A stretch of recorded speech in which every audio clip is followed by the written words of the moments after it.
Hi, I'm Roxanne Richardson, and this is the Casual Friday podcast. In this week's podcast, I have finally finished my hand-spun sweater that I've been working on since last summer. I have some other projects in progress that I'm going to share with you, and I have 3 finished sewing projects that I've completed in the past couple of weeks. So let's get started. At long last, I have finished my hand-spun sweater. I don't love it. I don't hate it. I probably will wear it. There are parts of it that I do love. Everything below the underarms, I really like. I like. Here is a little preview of it. I like how the collar turned out. I really like the way the front bands turned out with the double pickup, and I feel like I lucked out with the buttons. I went to this sort of discount fabric warehouse. I've been buying a lot of fabrics here in Minneapolis called S.R. Harris. I found the buttons that were the right color, and they only had 2 of them, and I needed 8. And they had just gotten buttons in, said they weren't going to be getting in anymore soon. And you know, this is really a tricky color. It's this cyan color, so it's right between blue and green. And so some things can look too blue and some things can look too green. But I bought the 2 buttons and with plans that I would look online to get more. And I just Googled the style number of the button, and I found some right away. They were, the same price that I would have paid, or I did pay at S.R. Harris. My choices were local pickup or shipping at their cost from Canada, which would have been $35. So like, no, not going to do that. And so I went down, oh, okay, these people, they're charging more money from it. But that's fine. I can pay, $10 for 6 buttons. It's not going to break me. But they only had 1 or 2, packets of them. There are 2 buttons on a card.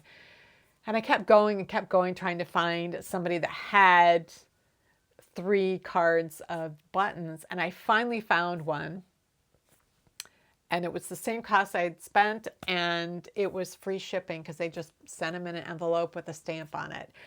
So I got them yesterday. So this is a polo collar that's a little bit deeper. The scoop of this neck is a little deeper. As I've mentioned before, my row gauge on the actual sweater as I was knitting it, I knit this top down, was not what it was in the swatch. And this is a top down simultaneous set-in sleeve construction. So, you start by casting on for the entire back, and then you do short rows shaping for this shoulder and the other shoulder until you have, an inch or so. And then you pick up stitches on the front, do the short row shaping to get that, and then you end up with a couple of inches at the top of the shoulder. So then you start at one shoulder knitting across, pick up stitches for the top of the cap, knit across the back, pick up stitches for the cap, knit across the front. So then you're going back and forth and you're creating the sleeve cap for the set-in sleeve. I made some really dumb decisions when I was designing this. If I had not been sewing for the past few months, I would not have made those decisions. Because I have to blend one size to a smaller size with woven fabrics, I thought, well, it's never been a problem with my knits because they stretch, but I wonder if I would get a better fit if I just made it bigger. And so I just made it bigger across the shoulders. And then I did another, I'm going to try this other shaping rate for my sleeve caps. And it didn't turn out. And even though top-down sleeveless construction is one that people say, oh, they like it because you can try it on as you knit, I think you can get a reasonable idea of how a top-down pullover, where you already have the neck ribbing done as you're going, maybe you get a better idea, but not with a cardigan. And not with these set-in sleeves, until I had worked in the body and and finished, you know, picking up everything at the underarm to really see how the sleeve is going to fit. I suspected that the fit wasn't great. I wasn't going to rip it, the whole sweater back at that point. I thought maybe it will improve with the second sleeve and maybe with the button bands pulling it in, it will improve. And it didn't really. And so I know now not to make the kinds of adjustments I'm needing to make for woven fabrics, for my knit fabrics. What I decided to do was to make myself a bottom-up bodice. Just start an inch or two below the underarms and nail down the fit that I think I need, that I usually have used in the past. I have lost some weight in the past year, so I've been wanting to adjust my sizing anyway. So you think, okay, that means it should be smaller, not bigger, Roxanne, and it should have been. What I'm doing is just a regular crew neck, and then on one shoulder I have the regular, which one is it? There's some angled shaping here, and on the other one it is straight across. And then on the back, what I intended to do was to knit an angled shoulder to match the one that was angled on the front. So I'd have, you know, and that's usually about an inch of slope that you create, somewhere between 3/4 of an inch and an inch. And then on the other side, I would do a much steeper angle. So this one would be joined to the one that's straight across. So this is that English tailoring, like Coco Knits, Julie Weisenberger. She does that kind of thing. And quite a few designers are doing that shaping on the back these days. I finished this sample. And then I'm going to be putting in some sleeves and making sure I like the fit of those sleeves. I knit 14 rows before I did the underarms, and then I did all of this shaping up here and kept track of how many rows. So when I came to the back, I just counted from the bottom on up. So the 59 rows that I needed, I didn't count, okay, first you have 14 rows and then you need 59. So it's a couple inches too short on the back, so I have to rip this out and re-knit this. I'll probably do that this weekend. And then I'll do some sleeve cap shaping. And I'll see if, first of all, if the fit is reasonable for both of them, or if I actually do like one better than the other. And then look at how well the sleeve cap shaping fits into that armhole. I using the same shaping for both of them and see what I think of the fit. So then I'll have that nailed down. I attempted to do this, I don't know, 10 or 15 years ago. I was a few years into the Master Hand Knitting program, and I wanted to make a sweater with a silhouette that was just plain, but I also didn't want to just knit a whole stockinette sweater. And so it ended up being this one. It's a V-neck, and it's got dark gray cables down, or dark gray ribbing down the front, and there's some cables on it, and then sleeves are a different color, you know, because I ended up with two-tone. But by the time I actually got it done, I realized that it fits fine. I like that sweater. I wear it a lot. If you watch my channel, you'll see it many times in the winter. I don't know that it was a good representation of good fit just because of that V-neck that opens up. I just want to know something that's really closer fitting and get those dimensions, and then do some experimentation. My plan on this is to pick up all the way around the neck and do, you know, like a crew neck collar. And if I like the fit of that, then I will do some steeks down the front and see how I feel about the fit when I add, you know, like 1-inch button bands or 1.5 inch or whatever down the front, because that adds an extra 1.25 inches or an inch, however wide one button band is, that's how much extra it would add to the front. So if you are wearing or designing a close fitting sweater, having that extra inch in the front is a good thing to prevent the, you know, the buttons from gaping open and stretching apart. But if the sweater is meant to be a little looser fitting, then maybe you don't need that extra inch in the front. But mostly I'm just trying to nail down the actual shoulder width and arm side shape that I want for my sweaters, just to make sure that I really have that nailed down. And it's something I kind of know or have known about my body and have designed things and they fit fine, but I want to really nail things down and really get a perfect fit if I can. And again, because I've gone down like a size in the past year, some of my sweaters that I wear all the time are feeling a little loose. So I really want to kind of figure out how to make that fit better. So my sample is in worsted weight because that's the yarn I use the most and I'm most familiar with that gauge.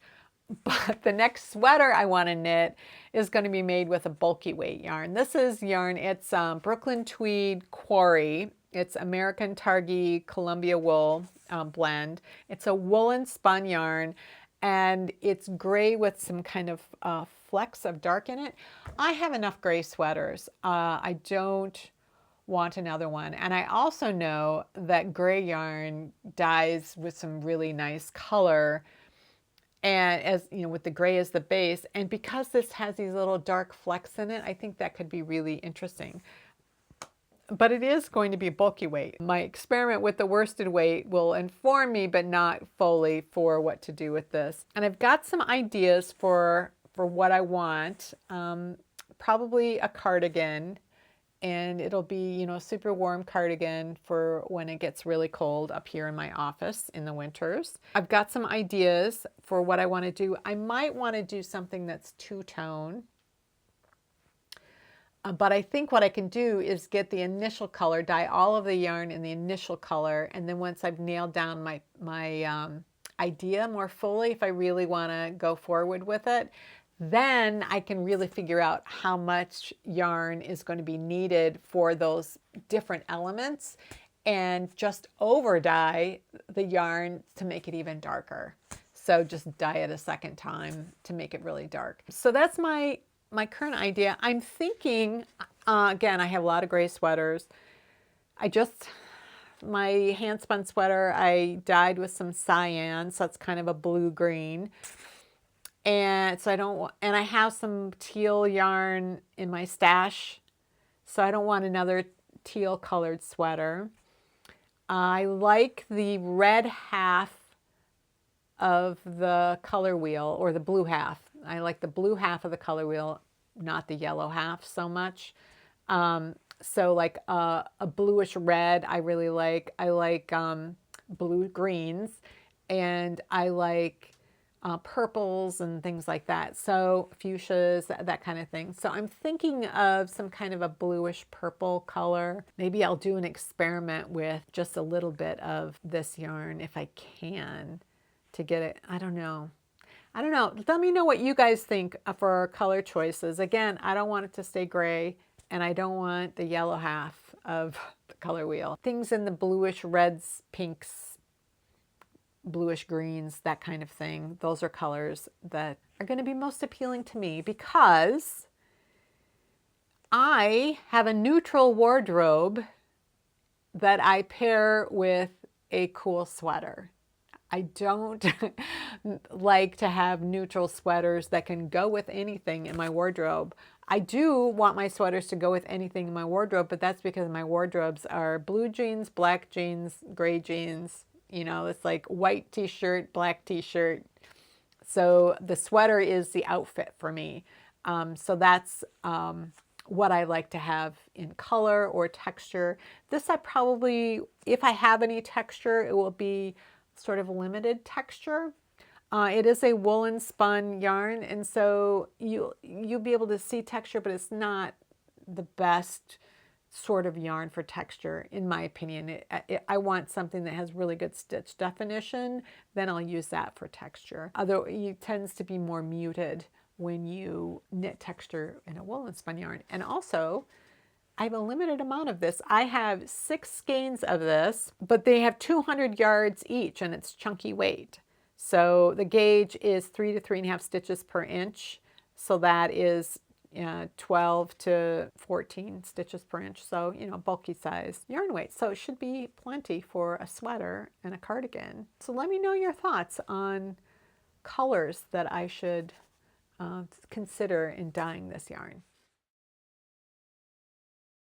So I do have one other active knitting project going on right now, and it's a pair of socks for my friend Rosemary. And I'm using some of that Arcane Fiberworks yarn that they sent me last fall. This is the fingering weight. It's 80% merino, 20% nylon. I'm using, and he does a really interesting job with the variegated yarns, and he has different ways of dyeing them. He has got a YouTube channel and his Instagram and all that, and you can kind of see he's got a couple of different processes. And I'm looking at some of hats that are on my shelf here. Sometimes they just end up being really variegated, like you don't get any pooling or flashing at all. And other times you might see a little bit more, well, let me show you the things. So this is one of which I thought did a really nice job of really mixing up the colors, and you could see some kind of texture in this with the help of the purl stitches as the background. And then this one was a slip stitch pattern that worked really well as well. So this one has spiraling to it, which I don't mind in variegated yarn. The colorway for this is called Whispering Lilacs. And the stitch pattern that I'm using is from Hermione's Everyday Socks. So I mean, I really like that stitch pattern when I'm working with a hand-painted yarn because it adds a little bit of interest, but it's so consistent. It's such a small repeat that I don't really feel like I'm losing anything from the stitch pattern. And I also like it because it's a 4-stitch, 4-row repeat. So you can really size up or down depending on what stitch count you need. So I just use that stitch pattern. I always forget what it is and I look at it. It's a free pattern. I'll link to it down below. So the heel I'm using is the one that I've been using a lot the past few years. It's called the plain heel. It's like an afterthought or peasant heel, except it's an Instathought heel. You knit the heel when you get to that point, and then you finish knitting the rest of the leg. So one of the things I like about the plain heel is that if somebody has a high instep and so they need more room there, or if they have a different leg circumference than foot circumference, then you can adjust for that when you are starting the heel. My friend Rosemary has like a perfect size. I didn't need to add or subtract anything for her heel diagonal, and her leg and her foot are the same circumference. So I didn't have to make any adjustments there. Where I did make some adjustments was in her toe. So this is a wedge toe. So usually with a wedge toe, you are doing 4 decreases per round, or per every other round. You do 1 at each end of the instep and 1 at each end of the sole every other round until you have about 1/3 of the stitches remaining, and then you graft them shut. But Rosemary has toes where most of her toes are very close to the same length. And I use her toes and another friend of ours, Helen's toes, and then my toes as an example of how you can adjust the wedge toe to fit different foot shapes. I wrote an article for Interweave a couple of years ago, and they always put the articles on blog posts later on, and so I will link to that down below. But I also did a video on this particular variation of the wedge toe. It's called the 4-3-2-1 toe. So after you do your first decrease round, you work 4 plain rounds. Then you do the next decrease round, and then you do 3 plain rounds. You do the next decrease round, you do 2 plain rounds. You do another decrease round, you do 1 plain round. And then from then on, you just work sequential decrease rounds until you're down to that 1/3 of the stitches. So it keeps the toes a little wider and rounder than they would be otherwise. So for me, the standard wedge toe fits me perfectly. This is what Rosemary needs. And then our other friend, Helen, has really a steep angle to her toes. So she can wear really pointy shoes very comfortably. Both she and Rosemary wear size 8.5 shoes. But Helen's feet are 1/2 inch longer than Rosemary's, and that's because of that steep angle. So Rosemary can't, her toes are going to stop her when if she's wearing something with pointy toes. So that's a interesting way. It's always fun for me to have to do some kind of a modification when I'm knitting socks for somebody. So I didn't have to do anything for the heel, but it's fun for me when I got to the toe. I went, oh, wait a second. I wrote a whole article about how to adjust the fit for Rosemary's feet. So let's start off the sewing projects with the one I'm wearing. This is the Love Notions Ballad blouse. I used a red cotton lawn fabric. It's very fine cotton fabric for this. It has a yoke, so there's two layers, and it uses the burrito method in order to hide all of the raw edges. And then on the side seams, it uses French seams as well. It's just the arm side that is serged, or you have to do some other kind of finishing. So the sleeves are kind of interesting. They've got this opening right here, and then these little ties and kind of a little bit of a puff here, and there's gathers in the front and the back. I really like it. The thing that was a challenge for me was this button placket. Let me stand up so you can see it. So you see how it comes up and then it just kind of angles off that way. That was so tricky to sew the two layers together and go around those corners with top stitching. I kept catching things. I had to rip it out several times, and this fabric, because it's so fine, I was really worried I was going to damage it. And finally I thought, just screw it. I'm going to baste it down, hand baste it down rather than trying to deal with pins. And then as I, hand basted it down, I could make sure everything was laying flat, and then I was able to sew it. So that was a relief. The other hiccup I ran into was I have this, my sewing machine that I got a couple of years ago has one-step buttonholes, and it's got a couple of different choices of buttonholes. In the past, my old machine, mechanical machine that I got when I was in college, it was a 4-step buttonhole machine, and there's one style of buttonhole, and it was kind of tricky to use, and it was just an older machine, and I wanted something updated, but I knew that when I got something updated, I get something that could do automatic buttonholes. So I practiced on a fake, interfaced button placket just to check with the buttons I'd bought and make sure that it was making buttonholes the right size. Everything was, just practice everything, and got all my buttonholes marked, and I started doing them. The first one worked perfectly, and then the second one went up one side of the buttonhole and just kept going. And I was like, what is going on? And there's little levers you have to have down. There's all kinds of things. And I couldn't get it to work again. And I was really, again, concerned about ripping out buttonholes, these tight little stitches in this kind of delicate fabric. And I was just so mad. And so I put the project in the machine in a timeout overnight. I came back the next day, sat down to do the practice. It worked fine.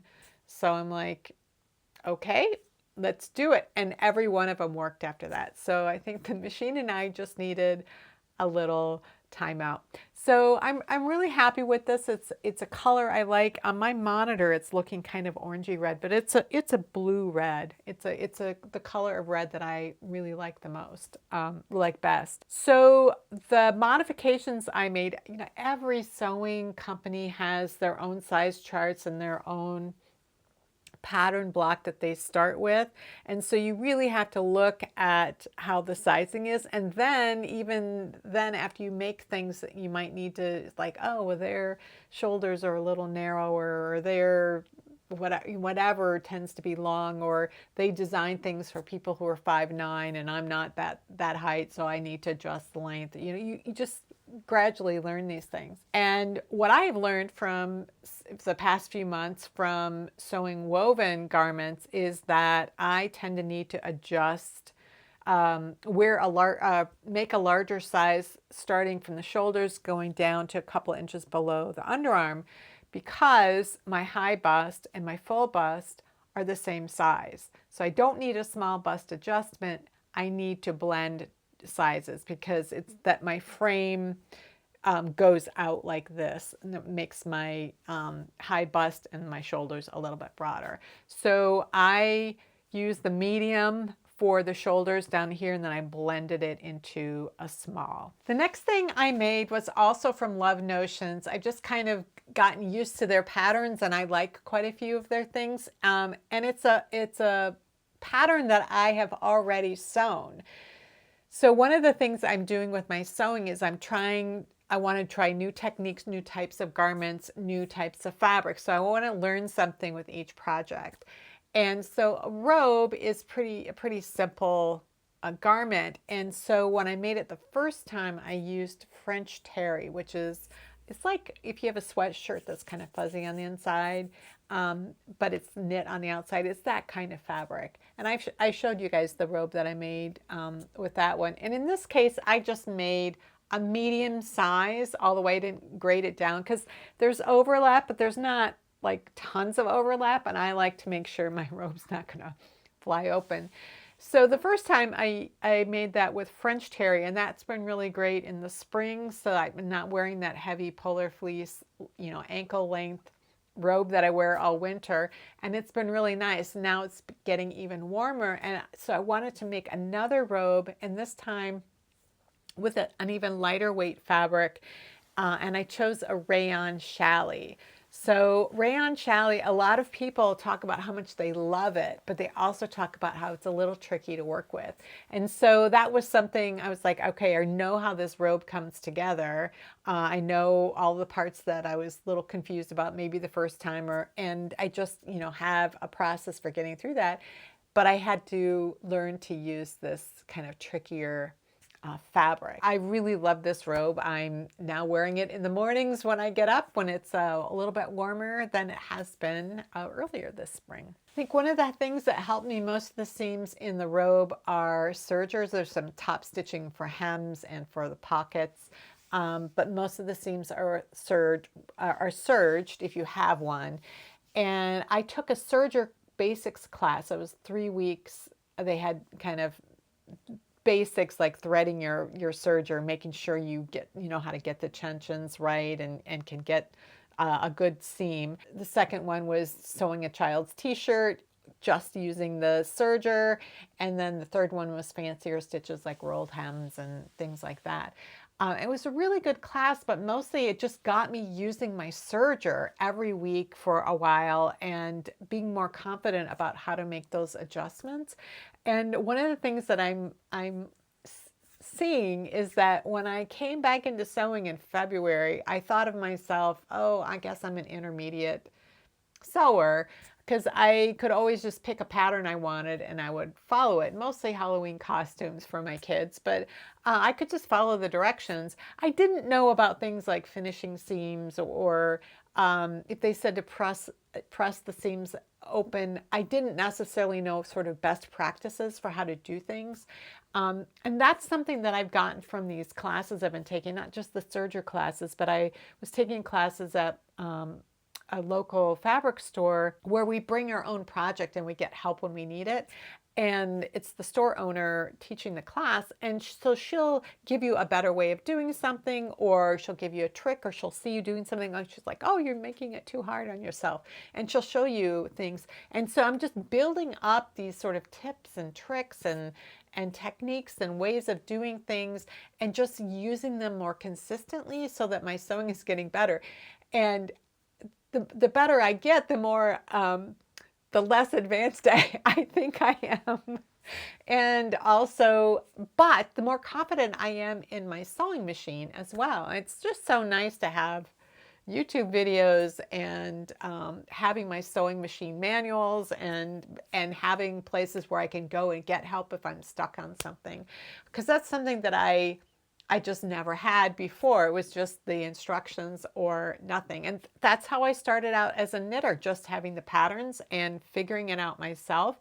And I did reasonably well following the instructions, but again, not knowing certain tricks or things that I could swap out and ways to modify things, or just, you know, I didn't know how to do things when it was just myself.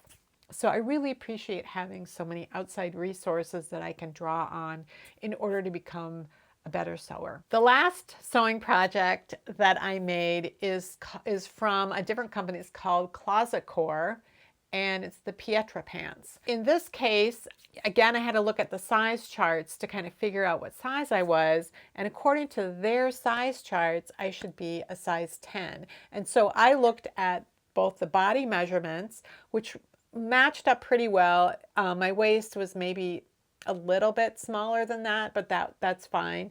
But it was the right hip size. And there wasn't supposed to be a ton of ease in maybe 1.5 inches across the hips.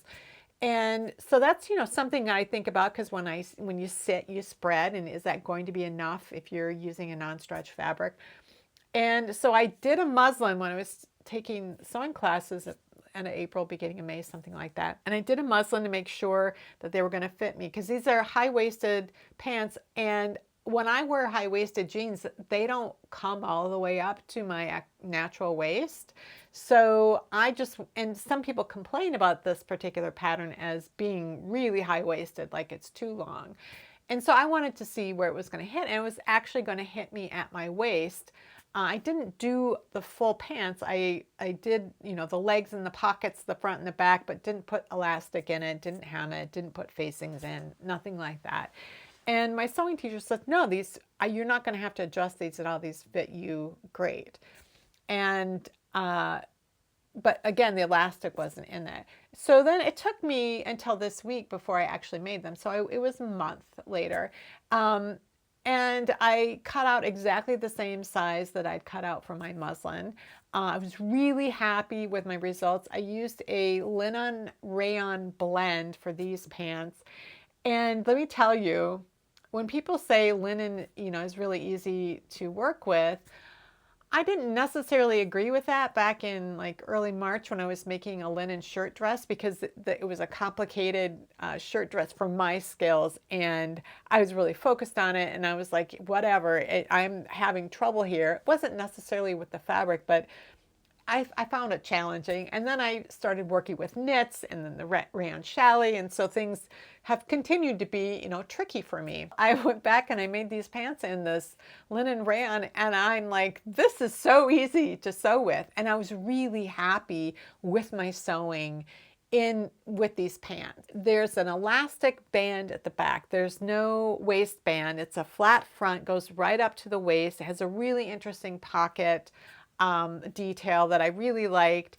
And the thing that I wasn't that big a fan of was that elastic at the back, because it's kind of gathered up, and I wouldn't want to wear a tucked in shirt all the way around and have that elastic back showing. So, but it was like a first pair of pants to try that had some interesting details and construction methods that I hadn't done before. And so I anchored the elastic in one side of the back of the waist, and then you're encasing most of it. You leave a gap open, and then you sew down the other edge and try it on and make sure, you know, it's not too loose. And it wasn't tight. I really don't like things when they're too tight. And I thought, well, this feels comfortable. It doesn't feel like it's, you know, going to be pulling in. And I think it'll be okay. And so I sewed it shut, finished the pants, tried them on, and then I thought, these are sliding down a little bit. I should have cut some of the elastic off. Then I went back and I looked at the finished measurements again, and I'm like, okay, these just seem like they're bigger all over on me than what the finished measurements would suggest in the pattern.